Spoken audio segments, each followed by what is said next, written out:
Welcome to the lesson for the EP1 assignment, Kinetic and Potential Energy. So this is the ramp we are going to test. There are 4 different tracks. Your job is to determine which track will get the ball to the bottom of the ramp the fastest, and secondly, which ramp will cause the ball to travel the fastest once it has left the ramp. We have 4 tracks. First track, red track. Second track, yellow track. Third track, the green track. And the last track is the blue track. Keep in mind, the ball starts at the same height in all of the tracks, so there is no distinct advantage. Make your predictions. Welcome to the Motor Speedway for Silver Marbles. We got 4 dangerous tracks, blue, yellow, green, and red. Are you ready to race? Slow motion. It's a tie. It's even. Looks like yellow and blue are pulling ahead. Oh, blue is pulling into the lead. Blue, yellow, green, and red. I hope you didn't pick red. And there you have it. Blue takes first, yellow gets second, green comes in third, and red gets 4th place. Chance for redemption. Which ramp will, in the end, create the fastest ball? To make sure there is no cheating, because some ramps get the ball to the bottom faster than others, I recorded all 4 tracks at the same time in slow motion, and then line them up so the balls are all leaving the ramp at the exact same time, so we can see which ball is actually traveling fastest after it has left the ramp. Here they come, and they all leave at the exact same time, and that looks like a 4-way tie. So there we go. Which one will create the fastest ball? Well, blue, yellow, green, and red all tied for last, so it looks like the house wins. The amount of kinetic energy an object has will depend upon 2 aspects: the mass of the object and the velocity at which the object is moving. The faster an object is moving, the more kinetic energy it has. If an object is not moving, it has no kinetic energy. Remember back to the work unit. We said that in physics, work is done on an object when energy is transferred to the object. So that means when we do work accelerating the object, it is equal to the change in kinetic energy. And this will allow us to conduct some shortcuts when calculating the amount of work being done. Let's take this for an example. We have a 2-kilogram puck. It's on an air hockey table. It's been accelerated from rest to 3.5 meters per second over a friction-free surface in a time of 0.050 seconds. How much work has been done accelerating the puck? Well, the mass is 2 kilograms. Initial velocity, it's at rest, so that is 0. Final velocity is 3.5 meters per second. Time is 0.050 seconds. Work acceleration equals F net times D. And I'm looking for work acceleration. F net is equal to mass times acceleration. I know the mass, I don't know acceleration, and I don't know displacement. So I'm going to have to find both of those before I move on. So acceleration is change in velocity over time, which is VF subtract VI. Sub my numbers in. I have an acceleration. My displacement, VI plus VF over 2 multiplied by T. We're using a lot of the kinematics formulas from the earlier lessons. We sub in VI and VF divided by 2 multiplied by the time. That gives us a displacement of 0.0875 meters. Now I can go back to that equation, and I knew the mass. Now I know acceleration and displacement. I wind up with 12.25 joules. So the work accelerating the puck is 12 joules. Now let's attempt the same question using work acceleration equals change in kinetic energy. While change is always final, subtract initial. Energy kinetic equals half mass velocity squared, so that's half mass final velocity squared, subtract half mass initial velocity squared. I can sub my numbers in. I run it through my calculator, and that gives me 12 joules. So the exact same amount of work. And I got it doing less work. Pretty ironic, hey? Potential energy equals mass multiplied by gravity multiplied by height.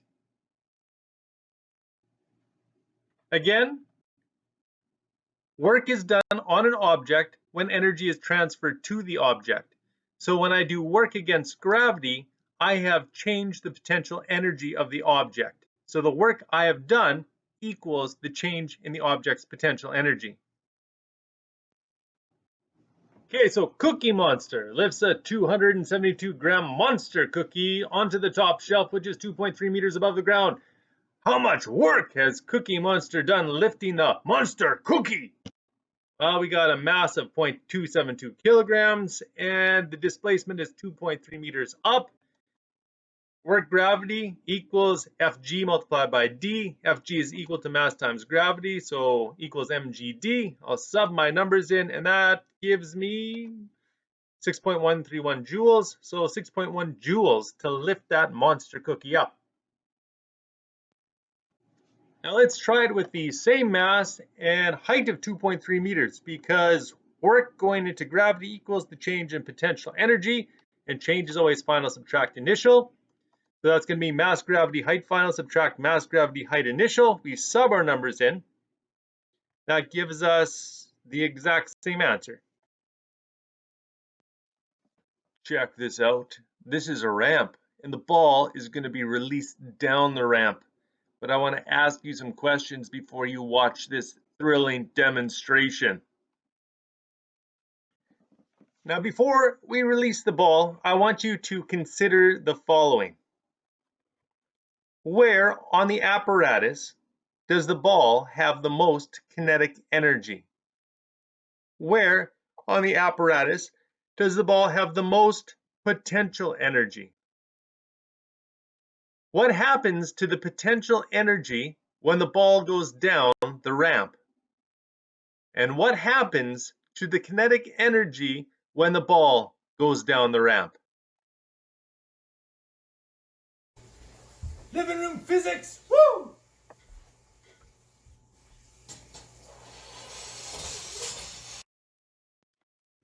Okay, let's watch that ball go down that ramp. Down around the loop-de-loop and back up. Oh, that was exciting times. I got some money in the budget, so we're going to do this again, except this time I have hooked up a special sensor that is going to keep track of the potential energy in the ball as it goes down the ramp. Now, right now, we're at the top of the ramp, so right now the ball has full potential energy. So let's see what happens when the ball goes down the ramp.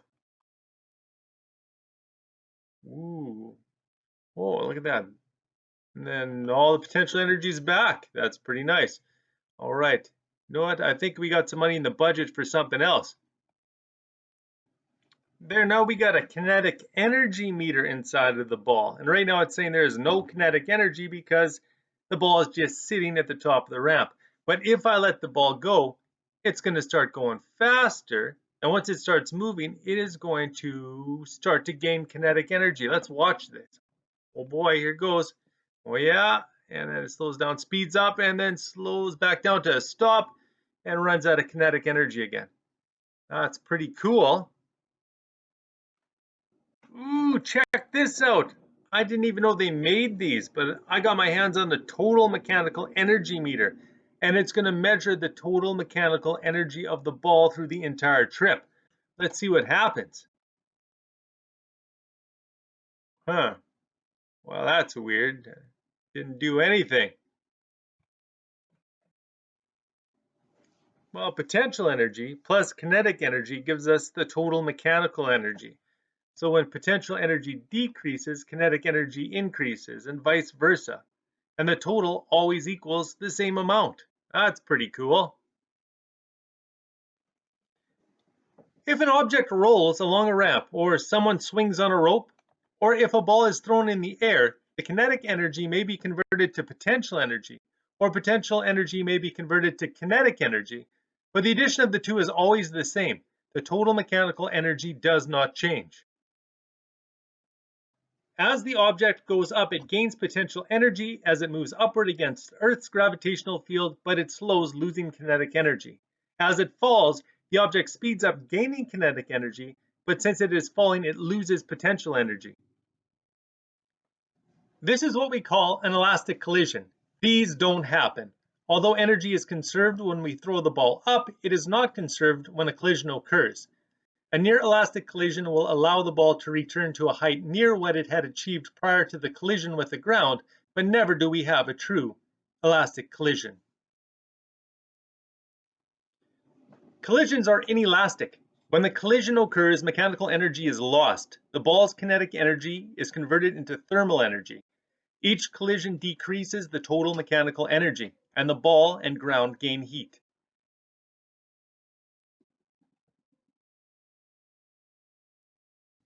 Now for a completely inelastic collision.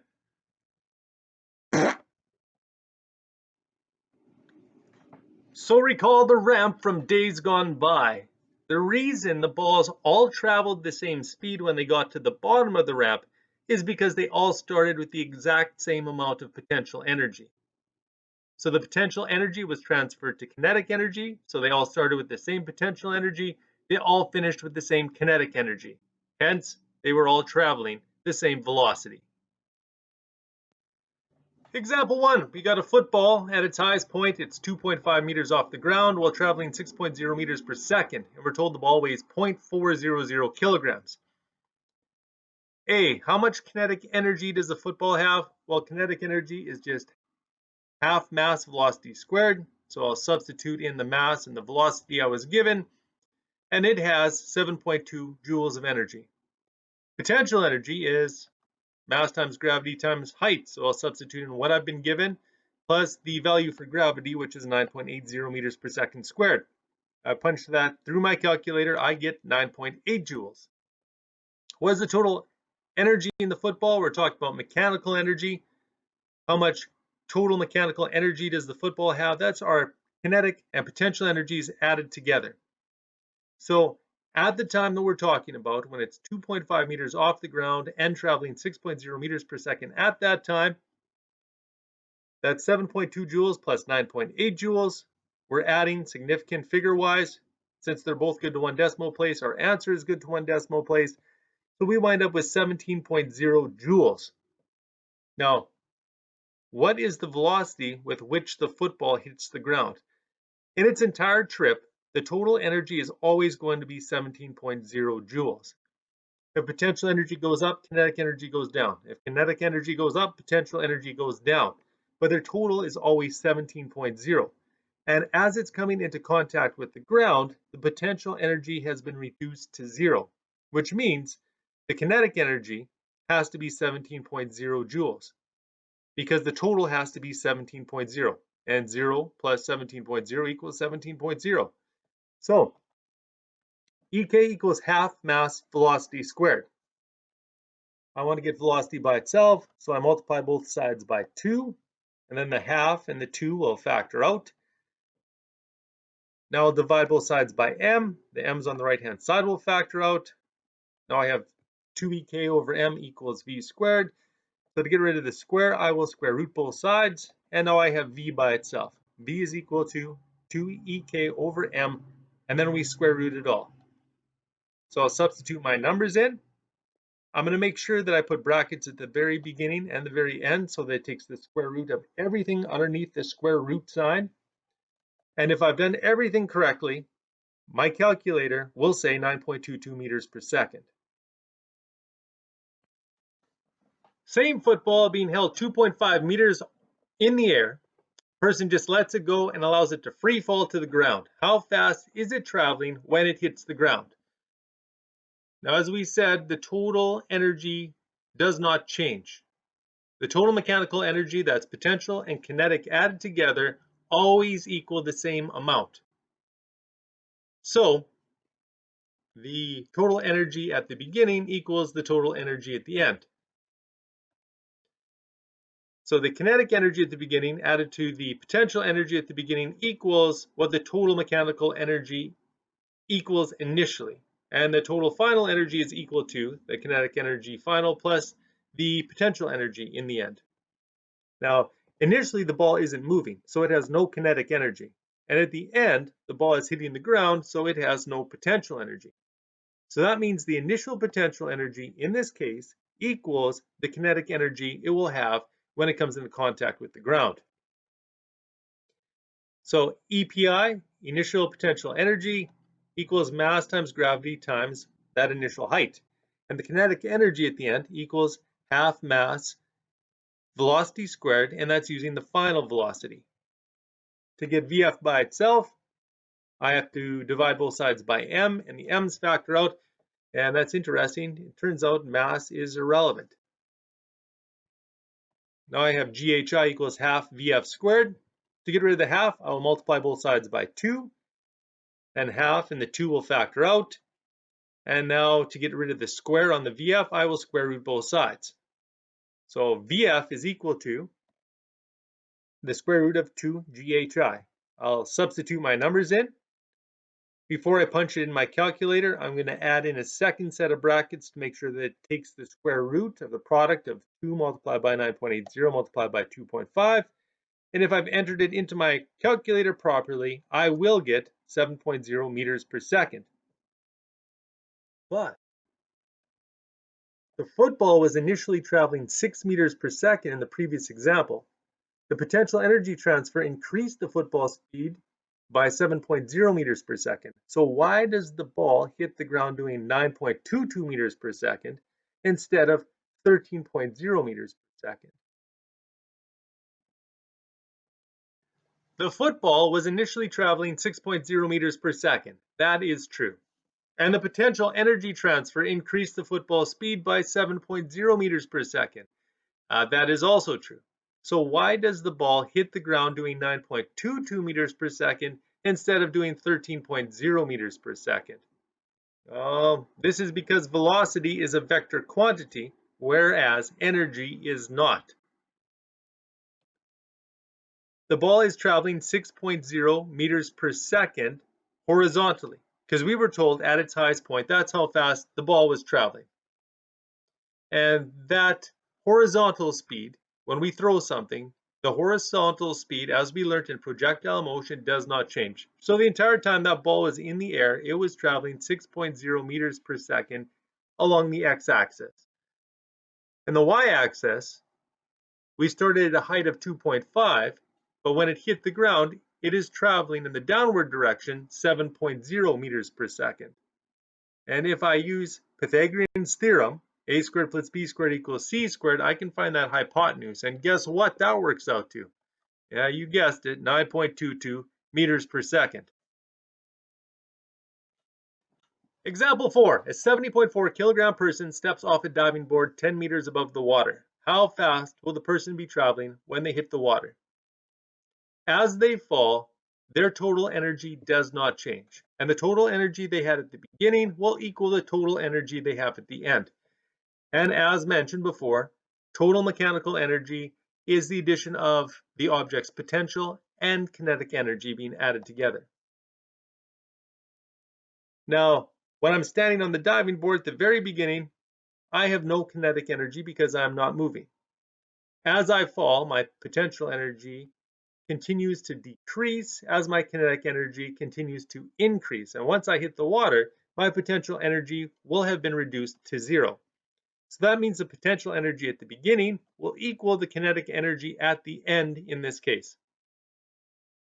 I will substitute in mass gravity height for potential energy and half mass velocity squared for the kinetic energy. Divide both sides by masses to eliminate mass. Now I will multiply both sides by 2 to get rid of the half. And to get rid of the square, I will square root both sides. That gives me Vf equals the square root of 2ghi. I will substitute my numbers in. I'm going to make sure I add in a second set of brackets so that my calculator will take the square root of 2 multiplied by 9.8 multiplied by 10. And that gives me 14.0 meters per second. Part B says, how high would a diving board have to be in order to hit the water at half the speed calculated in part A? So I want to know how much potential energy I will need at the beginning so that my kinetic energy at the end will give me a velocity of 7.00 meters per second. So once again, I will substitute in mgh for EP and half mass velocity squared for EK. This time I'm looking for what height do I have to start at so that my velocity in the end is 7 meters per second. So I'm looking for HI. So I will start by dividing both sides by mass, and the masses will be eliminated. And now to get HI by itself, I divide both sides by gravity. Gravities on the left-hand side will factor out, and HI is equal to half Vf squared divided by G. I'll substitute those numbers in, and the height that's required is 2.5 meters. To reduce my speed to half of what it was, the diving board only has to be 1/4 as high. Example 5. A 7.3 kilogram stunt pug jumps through a flaming hoop. What is the pug's velocity when it leaves the ramp? If the ramp is 1.5 meters above the ground, and we know it was traveling 3.8 meters per second when it went through the hoop that is 3.4 meters above the ground. Let's start with our variable list. Mass is 7.3 kilograms. When it leaves the ramp, I'm going to make that my initial. So initial velocity is what we are looking for, and initial height is 1.5 meters. I'm going to make, when the pug was going through the hoop, my final. So my final velocity is 3.8 meters per second, and my height final is 3.4 meters. So we're going to have a situation again where the total mechanical energy initial is going to equal the total mechanical energy final, and the total mechanical energy is the potential and kinetic energies being added together. We're going to substitute in our mgh for potential energy and half mass velocity squared for the kinetic energy. Right off the top, I see mass is in every term. So on the left and on the right, I'm going to take mass out as a GCF, and now I'm going to divide both sides by mass so that the masses on both sides factor out. And now I have simplified my formula. Now I want to get VI by itself. So I'm going to subtract GHI from both sides. So on the left-hand side, GHI subtract GHI is equal to 0. Now I just have half VI squared on the left-hand side.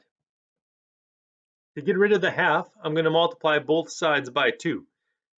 I have to multiply the entire left-hand side by 2. I have to multiply the entire right-hand side by 2. So I make sure I put brackets in. The 2 distributes into the brackets on the left-hand side, and 2 multiplied by a half is equal to 1. So they have factored out. Now I have VI squared equals, well, half VF squared plus GHF subtract GHI, all in brackets being multiplied by 2. To get rid of the square, I'm going to square root both sides. So the square and the square root will cancel each other out, and I have isolated VI. Now I can sub my numbers in. Note, instead of writing a half down, I wrote 0.5 because it is the same thing. And it's easier for me to punch 0.5 into my calculator than it is to punch in a half. Now I could just run this into my calculator right now, but the problem with that is I need to keep track of my significant figures. So I'm going to have to do my multiplication steps first. So I wind up with 7.22 meters squared per second squared plus 33.32 meters squared per second squared, subtract 14.7 meters squared per second squared, all in brackets multiplied by 2. Now I'm going to have to do what's inside those brackets. That is adding and subtracting. The first number is good to one decimal place. The second two numbers are only good to the decimal. So when I add those numbers together, my answer is only good to the decimal. And that gives me 25.84 with two significant figures. I'm going to multiply that by 2, and that gives me, underneath the square root sign, 51.68 meters squared per second squared. And when I square root that, I get 7.18888 meters per second. So my answer is, the pug left the ramp traveling 7.2 meters per second. Well, that's it. Let's get rolling, swing into action, work on that EP1 assignment.